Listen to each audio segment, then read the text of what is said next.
नमस्कार दोस्तों, कैसे हैं आप सभी। एक बार फिर से आप सभी का स्वागत है आपके अपने YouTube चैनल प्रॉफिट स्टडी में। तो जैसा कि आप लोगों को पता है कि यहाँ पे इलेक्शन हो गया है कंप्लीट और परिणाम भी आप लोगों के सामने आ गया है।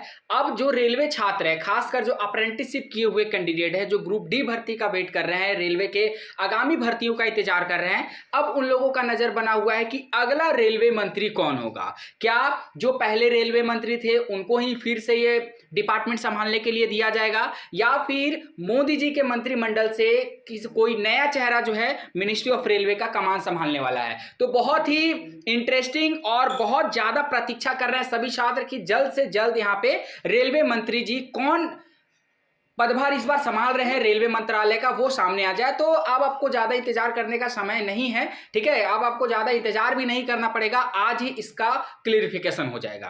तो मान लीजिए कोई भी रेलवे मंत्री यहां पे बने, तो दूसरा सबसे बड़ा सवाल आता है कि क्या इस बार जो सीसीए का बरसों पुराना मांग है इस बार पूरा होगा। इसके साथ साथ ये भी देखेंगे कि ग्रुप डी का ऑफिशियल नोटिफिकेशन कब तक देखने को मिलेगा, और one time settlement versus GM power versus 20% quota, तीनों को अगर कंपैरिजन किया जाए तो अप्रेंटिसशिप वालों के लिए क्या यहां पे फायदेमंद रहेगा। और चाहे रेलवे मंत्री कोई भी बने, GM power one time settlement और 20% कोटा में आप लोगों के लिए क्या यहां पे लागू किया जाएगा। वर्तमान समय में बात किया जाए तो 20% कोटा आप लोगों के लिए लागू है, आप लोग भी भली भांति इससे परिचित है, ठीक है। तो देखते हैं कि जो नया रेलवे मंत्री जी आते हैं वो एक्ट अप्रेंटिस वाले कैंडिडेट के लिए, रेलवे छात्रों के लिए क्या सोचते हैं। और अभी आप लोगों को पता है कि यूपी में जिस तरह बीजेपी का यहाँ पे जो सीटों का संख्या कम हुआ है, इस बार एनडीए का सबसे ज्यादा फोकस रहेगा रोजगार के ऊपर। अगर फिर से एनडीए सरकार जो है 2019 से 24 वाला काम करती है तो अगला इलेक्शन उनको यहां पे बहुत भारी कीमत चुकाना पड़ सकता है। इसलिए ऐसा सरकार कभी भी नहीं चाहेगी, और अब सबसे ज्यादा रोजगार पर यहां पे बात होने वाली है। तो बहुत सारे छात्र बोल रहे थे कि sir GM power one time settlement क्या होता है, और चाहे रेलवे मंत्री कोई भी बने, इसमें से कौन सी प्रक्रिया को लागू किया जा सकता है। जो GM power one time settlement के बारे में अच्छा खासा नॉलेज रखते हैं वो छात्र इस वीडियो को स्किप कर सकते हैं, ठीक है। परंतु जिनके बारे में, जो छात्र इसके बारे में नहीं जानते, वीडियो के एंड तक बनी रहेगा, क्योंकि आज की इस वीडियो में बहुत सारा जो डिटेल है, जानकारी है, आप लोगों के साथ शेयर करने वाले हैं। तो चलिए वीडियो की शुरुआत करते हैं। इससे पहले जितने कैंडिडेट चैनल पे फर्स्ट टाइम है सब्सक्राइब नहीं किए, फटाफट करके सब्सक्राइब कर लीजिएगा, ताकि रेलवे से जुड़े पल पल का अपडेट आप लोगों को मिलते रहे। इसके साथ साथ डिस्क्रिप्शन में आपको टेलीग्राम ग्रुप, व्हाट्सएप ग्रुप का लिंक मिलेगा, जरूर से ज्वाइन कर लीजिएगा। हर तरह का लेटेस्ट इंपॉर्टेंट अपडेट कंटिन्यू आपको वहां पे देखने को मिलते रहते हैं। देखिए सबसे पहले बात किया जाए कि जीएम पावर कब तक लागू था। तो आप लोगों को पता है कि एनडीए का गवर्नमेंट बनने से पहले, अर्थात बीजेपी की सरकार आने से पहले 2014 से पहले जो है आपका जीएम पावर के तहत भर्ती किया जाता था। जीएम पावर के तहत सिंपल आप जिस भी रेलवे कारखाना, वर्कशॉप, प्रोडक्शन यूनिट, जहां से भी आप रेलवे का ट्रेनिंग लेते थे, आप रेलवे के अंतर्गत आते थे, तो आपका चाहे 1 साल का ट्रेनिंग हो या फिर 2 साल का ट्रेनिंग हो, ट्रेनिंग के उपरांत आपका कोई भी एग्जाम, कोई भी स्किल टेस्ट वगैरह कुछ नहीं होता था। डायरेक्टली आपका 10 रुपए के डाक टिकट के खर्चे के माध्यम से आपका समायोजन जो है रेलवे में कर लिया जाता था, जहां से आप ट्रेनिंग करते थे। उसके बाद यहाँ पे सरकार चेंज हुआ, एनडीए आया, बीजेपी आया, तो उसके बाद से इस पॉलिसी को खत्म कर दिया गया। उनका कहना था कि हम अब आपको यहाँ पे डायरेक्ट भर्ती नहीं दे सकते थे, और जब डायरेक्ट भर्ती होता था ना, तब इतने हजारों की संख्या में एक्ट अप्रेंटिस नहीं, या एक्ट अप्रेंटिस का बहाली नहीं होता था। अभी क्या है कि अभी किसी जोन से 3000 आता है, तो कहीं का 1500 आता है, कहीं का 2000 आता है। आपको अगर नहीं पता होगा, ठीक है, तो मैं बता देना चाहूंगा कि एक साल में रेलवे जो है 45 से 50 हजार अप्रेंटिस छात्रों की बहाली करता है। सोच लीजिए, एक साल में 45 से 50 हजार छात्र जो है रेलवे से अप्रेंटिसशिप करते हैं, अपना ट्रेनिंग पूरा करते हैं। फिर यहाँ पे सरकार जब चेंज हुआ तो वो सीधा इसके खिलाफ चले गए कि हम डायरेक्ट भर्ती नहीं दे सकते हैं। तो बहुत सारे मशक्कत और यहाँ पे आंदोलन के बाद, प्रोटेस्ट के बाद जो है डिसाइड हुआ कि 20% का कोटा आप लोगों को दिया जा रहा है। जो सीसीए कैंडिडेट थे, जो रेलवे से अप्रेंटिसशिप किए हुए बच्चे थे, उनके लिए 20% का प्रावधान जो है लाया गया। उसके बाद ये नियम चला, 2018 में भर्ती आया, ठीक है। 2018 में जो भर्ती आया उसमें भी आपका 20% कोटा आप लोगों को दिया गया।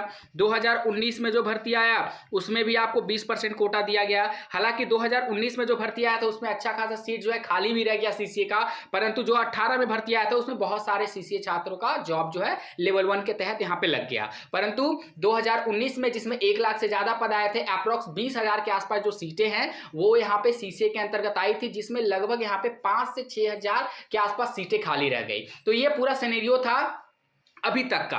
अब यहां पे क्या हो रहा है कि सभी छात्र मांग कर रहे हैं वन टाइम सेटलमेंट का।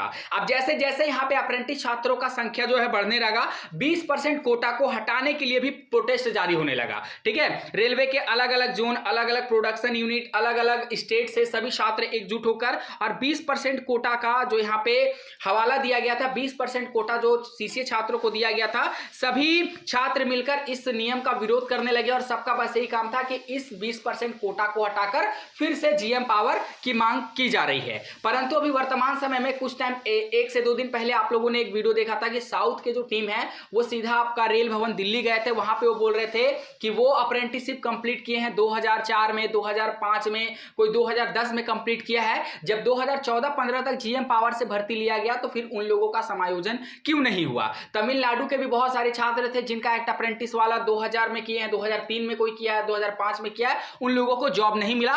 तो सभी मिलकर एक डिसाइड किया गया, सभी एसोसिएशन से मिलकर एक डिसाइड किया गया कि वन टाइम सेटलमेंट का मांग किया जाए। तो जीएम पावर अभी जीएम पावर को अभी हम थोड़ा सा साइड रखते हैं, वन टाइम सेटलमेंट का बात समझते हैं। वन टाइम सेटलमेंट के अंतर्गत वो सभी छात्र आ जाएंगे जिन्होंने रेलवे से अप्रेंटिसशिप कंप्लीट किया है। ठीक है, अब आप यहां पे रेलवे मंत्रालय के ऊपर डिपेंड करेगा, रेलवे विभाग के ऊपर डिपेंड करेगा कि वो वन टाइम सेटलमेंट के अंतर्गत कौन से बैच तक को अप्रूवल देते हैं। ठीक है, क्योंकि इस बार जाहिर सी बात है कि इस बार आपका एक्ट अप्रेंटिस वाले छात्रों के लिए गुड न्यूज आएगा, ये आप मान के चलो। और क्योंकि 2014 से लेकर जो 2024 तक का सिलसिला चला है ना, इसमें जो था, जो एनडीए की सरकार थी वो पूर्ण बहुमत से थी और चाहे आप कितना भी प्रोटेस्ट कर लो, कितना भी आंदोलन कर लो, कुछ भी कर लो, ये सरकार उस टाइम नहीं सुन रही थी। परंतु जो 2024 में सरकार बना है ये आप लोगों को पता है कि पूर्ण बहुमत के साथ नहीं बना है, ये आपका गठबंधन की सरकार है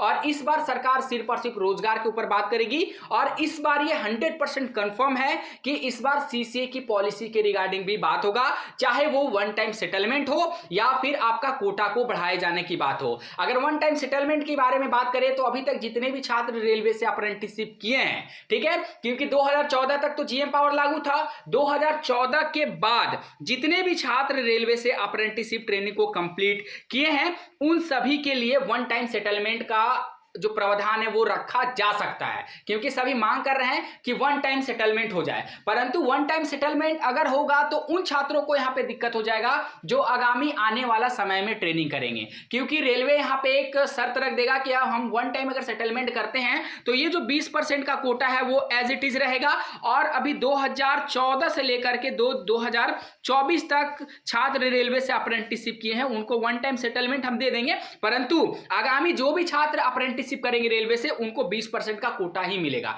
ऐसा प्रावधान भी मिनिस्ट्री ऑफ रेलवे के तरफ से रखा जा सकता है, यह हम अपने विचार के अनुसार आप लोगों को बता रहे हैं। तो यह था वन टाइम सेटलमेंट का बात। अगर मानते हैं कि ना सरकार आपका राजी हुई, हम जीएम पावर भी नहीं देंगे, वन टाइम सेटलमेंट भी नहीं देंगे, तो यहां पे हमारे सामने लास्ट और तीसरा ऑप्शन जो बचता है वो हमारे सामने बचता है कोटा को बढ़ाने को लेकर। क्योंकि अभी वर्तमान समय में अगर बात करेंगे तो लेवल 1 में 20% का कोटा दिया जाता है। आप लोगों को पता है कि अग्निवीर स्कीम के तहत यहां पे रेलवे में उनको 15% का कोटा दिया जाएगा। अग्निवीर स्कीम में जितने भी यहां पे जो रिटायर होकर आएंगे, 4 साल की जॉब करने के बाद आएंगे, उनको यहां पे 15% का आरक्षण मिलेगा। लेवल 1 में 10% का आरक्षण मिलेगा और लेवल 2 में 5% का आरक्षण मिलेगा। तो जब दूसरे डिपार्टमेंट के छात्रों को यहां पे 15% का आरक्षण और सबसे बड़ी बात है कि लेवल 2 में 5% का आरक्षण दिया जा रहा है, तो वैसे छात्र जो रेलवे से अप्रेंटिसशिप किए हैं, जो डबल स्किल्ड है, सीसीए कैंडिडेट है, उनको लेवल 2 में यहां पे कोटा क्यों नहीं प्रोवाइड किया जा रहा। तो इस बार ये अनुमानित है, इस बार ये एक्सपेक्टेड है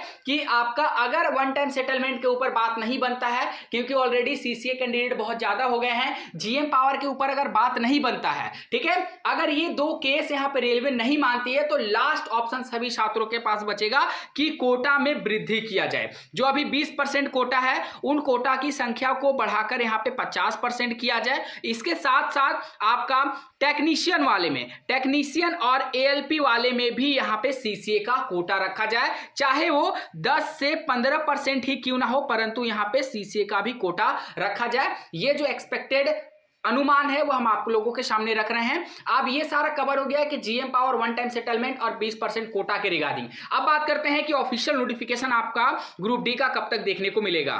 तो देखिए छात्रों, ग्रुप डी का जो ऑफिशियल नोटिफिकेशन है वो आपको मिनिस्ट्री ऑफ रेलवे के अंतर्गत, हालांकि जाहिर सी बात है कि रेलवे मंत्री जो भी होंगे, जो आज डिसाइड हो जाएगा यहाँ पे, उनमें भर्ती में थोड़ा सा उतार चढ़ाव होगा। पर ये आप मत सोचिएगा, इसको नेगेटिव वे में नहीं लेना है, क्योंकि यहाँ पे जिस तरह एएलपी में कम पोस्ट रिलीज हुआ, टेक्नीशियन में कम पोस्ट रिलीज हुआ, इस बार आपका ग्रुप डी में कम पोस्ट नहीं आएगा। ग्रुप डी में अच्छा खासा पोस्ट को रिलीज किया जाएगा, क्योंकि कैलेंडर में भी आपका मेंशन किया गया है कि 30 सितंबर 2025 तक का पूरा डेटा को एनालिसिस करके लेवल 1 ग्रुप डी का भर्ती रिलीज किया जाएगा। तो एक्सपेक्टेड आप मान के चलो, हालांकि अब तो और ज्यादा पद देखने को मिलेंगे, क्योंकि इस बार आपका मुद्दा ही रोजगार रहेगा, तो अब जो पदों का संख्या है वो और ज्यादा बढ़ेगा। मेरे अनुसार माने तो ये जो पद है लगभग आपका 35 से 40 हजार एक्सपेक्टेड है। अब जो है देखिए, डिपेंड करता है कि रेलवे मंत्रालय का पदभार किन्हें दिया जाता है, ठीक है। उसके बाद ये जो डाटा है, ये जो संख्या है 35-40 हजार से बढ़कर 50 हजार तक भी जा सकती है। और उससे पहले यहाँ पे जो भी एसोसिएशन है, जो भी टीम है, जो जीएम पावर के रिगार्डिंग वर्क कर रही है, वन टाइम सेटलमेंट के रिगार्डिंग मांग कर रही है, चाहे एआईआरएफ के महामंत्री शिव गोपाल मिश्रा जी का भी आश्वासन दिया जा रहा है लगातार यहाँ पे कि वो एक्ट अप्रेंटिस वाले छात्रों के साथ है। तो हो सके इस बार आप लोगों का कुछ ना कुछ तो भला जरूर होगा, चाहे वो जीएम पावर का अपडेट आ जाए, वन टाइम सेटलमेंट का अपडेट आ जाए, या फिर आपका कोटा को बढ़ाने के लेकर अपडेट आ जाए। फिर भी आप लोग अपना प्रिपरेशन करते रहिएगा। अभी आपका एनटीपीसी का ऑफिशियल नोटिफिकेशन जो है आपको कुछ दिन में देखने को मिल जाएगा। बाकी आपको क्या लगता है, रेलवे मंत्री का पदभार किन्हें दिया जाएगा, कमेंट बॉक्स में मेंशन करके जरूर बताइएगा। और GM power one time settlement और कोटा से रिलेटेड आपके मन में जो भी सवाल चल रहा होगा, हमें कमेंट बॉक्स में मेंशन करके जरूर बताइएगा। रेलवे से जुड़े पल पल का अपडेट के लिए चैनल को सब्सक्राइब करके बेल बटन ऑन कर लीजिएगा। इसके साथ साथ डिस्क्रिप्शन में आपको टेलीग्राम का लिंक दिया गया, जरूर ज्वाइन कर लीजिएगा। हर तरह का लेटेस्ट इंपॉर्टेंट अपडेट कंटिन्यू मिलते रहे। और ये वीडियो को सभी सीसीए छात्र, सभी आईटीआई छात्र, सभी ग्रुप डी छात्रों तक पहुंचा दीजिएगा, ताकि अपने यूनिटी को और मजबूत बिल्डअप किया जा सके। तब तक के लिए जय हिंद, जय भारत।